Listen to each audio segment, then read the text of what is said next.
Bonjour à tous, aujourd'hui je vais vous présenter l'orchidée Vanda.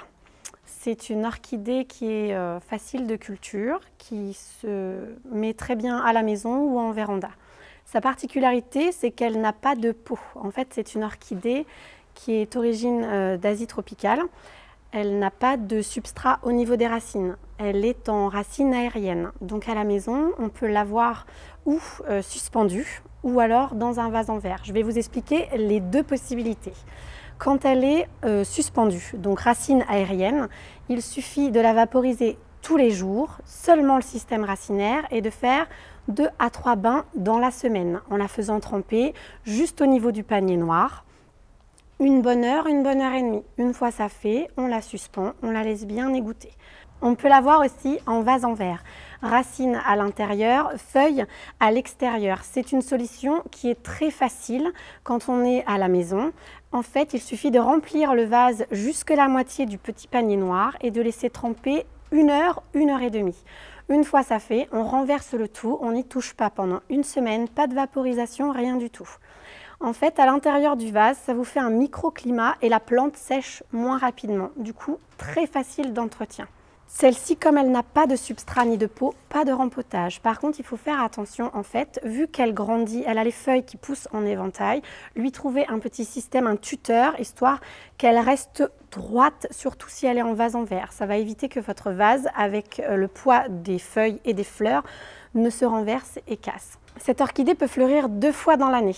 2 tiges florales, si elle est correctement entretenue. Respectez l'arrosage et surtout de l'engrais tous les 15 jours. C'est une orchidée qui est gourmande. N'hésitez pas à suivre l'engrais au niveau de la période, c'est-à-dire printemps, été, automne, hiver. Petite particularité, on arrose toujours son orchidée avant de mettre de l'engrais. On fait tremper d'abord 10 minutes, un quart d'heure, une demi-heure à l'eau claire. Une fois que c'est fait, on la fait tremper la demi-heure restant ou l'heure restant avec de l'engrais. On arrose toujours une plante avant de mettre de l'engrais, sinon ça brûle les racines.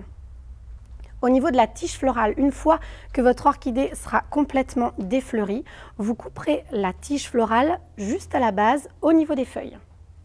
Pour l'avoir à la maison, le mieux quand elle est suspendue, c'est-à-dire sans le vase, on va essayer de la rapprocher au maximum d'un point lumineux. Ou vous accrochez un petit piton au niveau du plafond avec un système de chaîne, ou alors vous pouvez très bien utiliser les tringles à rideaux. En été, faites attention aux rayons très forts du soleil, 13h, 16h, c'est ceux qui peuvent brûler. Donc n'hésitez pas à la décaler légèrement si vous avez cet ensoleillement-là au niveau de votre fenêtre. En été, vous pourrez la sortir aussi de mi-juin, mi-septembre, à l'ombre d'un arbre ou sur un bord de fenêtre, soleil levant. Le fait qu'elle soit à l'extérieur, il y aura une différence de température entre le jour et la nuit et souvent ça initie la période de floraison.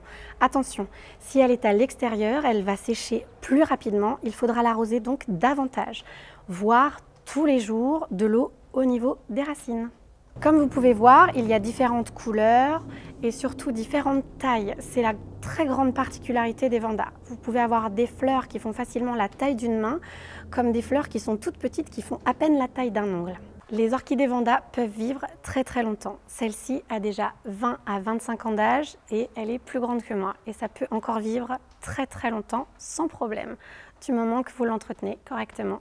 La particularité des Vandas, l'inflorescence arrive dans l'aisselle des feuilles. Juste ici, c'est une tige florale, donc on fait bien attention, c'est assez fragile. Une fois qu'elle aura atteint son développement, les premiers boutons vont s'ouvrir et vous en avez facilement pour 2 à 3 mois en pleine fleur.